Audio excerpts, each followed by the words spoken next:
What's going on, everybody? First of all, I'd like to just say happy 4th of July. Um, it's a nice rainy day here in Kentucky. So I don't know if that's going to ruin anybody's firework plans or not. It's a little early for me right now. I got up about 6 a.m. just sitting here drinking some coffee, fooling around the house. So honestly, if it does ruin the whole fireworks plans, I don't really care. I'll go back to sleep and take a nap. Um, but I don't know. I've had something just kind of floating around in my head. A little theory, and it never really got brought up until I seen this movie, Interstellar. And if you haven't seen it, it's freaking awesome. It is a dope movie. I fell in love with it as soon as I seen it, man. It was awesome. Um, but basically, uh, being an agnostic, if you don't know my channel or if you haven't watched my channel, first of all, please do. Uh, I got a lot of different stuff on here, conspiracy stuff, aliens, ghosts, all sorts of just whatever weird or abnormal, I discuss it and talk about it. So it's perfect for anybody like that. Um, but I am an agnostic. Um, I don't know if there's a God or if there isn't. I've never been a full blown atheist. I used to be a Christian. Um, but I do. I've done a book review on a ghost book. I've read about ghosts. I do some ghost hunting on my off time when I can. Uh, and a lot of people are confused by that. Like, well, he's an agnostic, but he believes in ghosts. And, um, back in the day when I was a Christian and a kid, I definitely believed in ghosts because I always thought it was kind of contradictory to be a Christian but not believe in ghosts.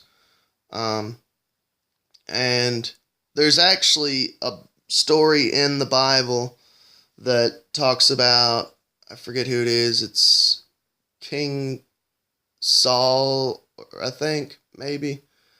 I don't know. I haven't read the Bible in years. I've read it 6 times, cover to cover. But anyway, somebody goes to.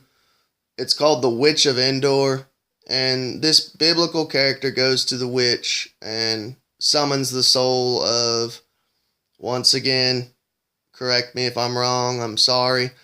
But he summons the soul of another biblical character like Solomon or something, and the witch summons the soul and doesn't realize she's trying to summon a demon or whatever, and she ends up actually summoning the soul, and he's like, why have you wakened me? I'm resting and I'm in heaven, and you're conjuring me here on earth. What do you want, pretty much? So the Bible even says, that there is ghost and spirits. Um, so I always thought it was contradictory when I run into Christians, and it's like, you just everybody always is curious about the other person and their beliefs. Like, do you believe in aliens? And some people be like, no. Or do you believe in ghosts? Yeah. You know, um, I believe in extraterrestrials and ghosts, but so I always thought it was odd that Christians would believe in God and the Holy Spirit, but not believe in ghosts. That never made sense to me. And it's like, well, Jesus is supposed to save your soul.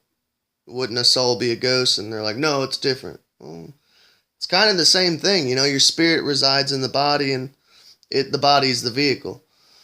But being an agnostic, people are confused on why I believe in ghosts, and I've actually seen a couple ghosts when I was a kid, but when I did see them, I was just waking up, and that's actually been scientifically proven that your nervous system is switching over from asleep to awake, so you're still in kind of a dream state.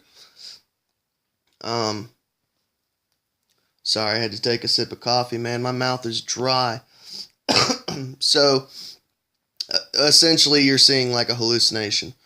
But being an agnostic, I kind of had a different over the years. I've kind of gotten a different perspective of ghost. Not so much that ghosts are souls or spirits, but maybe it's the merging of dimensions. It's simply one dimension in one certain area or at a certain time, like the merging of dimensions. And what really set off that theory for me was the movie Interstellar. So spoiler alert, if you haven't seen it, stop watching. But do watch the movie. The movie's awesome. But basically in the movie, there's a father, and this is like post-apocalyptic. Sorry, my mouth is dry, man. And he worked for the original NASA, and his daughter, she keeps having like poltergeist experiences in her room, and so he's a scientist, and she keeps doing like her own little paranormal investigation in her room, and long story short, he ends up stuck in that dimension or in between dimensions. It's weird. And she has this bookshelf, and books fall off and books get pushed out. And she swears up and down that it's like a code. So she's writing out this code, doing like this paranormal investigation. And the dad the whole time is super skeptical.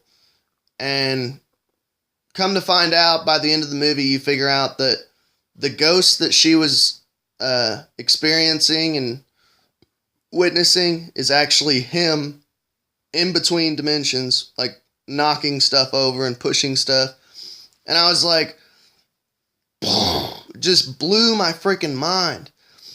And I don't know, the past few years, man, like I swear, like my third eye's just been opened. My mind's been blown, and everything is tying together. All of it, ghosts, extraterrestrials, like religion, conspiracies, everything is like one interwoven web. And I probably sound like a tinfoil maniac, but I don't really care. But I had never thought of ghost from that perspective, that maybe it's dimensions merging or somebody stuck in a dimension. Because it's weird, like in the movie, he's in his own dimension, and it's him from the future in his dimension too. So it's like two versions of him in the same dimension. It's crazy. And I don't know, it's just like, so technically the movie is like a science fiction. It's about space travel, but it's also about ghost. And it kind of explains it, like the ghost and the supernatural and poltergeist, all it is perhaps somebody that's stuck in between dimensions. And I never really thought a lot about dimensions until these past couple years. I came across the Mandela effect, and I ain't gonna lie, man, when I first came across it, it screwed me up for probably like 2 days. Like, I don't know, I was like depressed, I couldn't eat, because it was just crazy. And anybody who doesn't know about the Mandela effect, you should check it out, definitely. But I never really thought about dimensions, never really cared, never really studied it, but that was before I found out about the Mandela effect, and I was like, man, there's something to it. But there you go. There's a agnostic point of view on ghosts and spirits. I'm not saying that we don't have spirits. I'm not saying that there's not a God. I'm not saying that there's not an afterlife. I've seen orbs. I've seen ghosts and or hallucinations. It could be both, one or the other. Or it could be interdimensional, dimensions merging, and somebody's in our dimension but doesn't realize they're in our dimension, and or I don't know. It's crazy. But check out the movie, and perhaps, ghosts aren't really spirits, but somebody trapped in this dimension, or dimensions merging. So I know it's crazy. I know it sounds insane, but if you watch the movie, it kind of explains it, and it kind of puts a different twist on Ghost. But you all have a good day.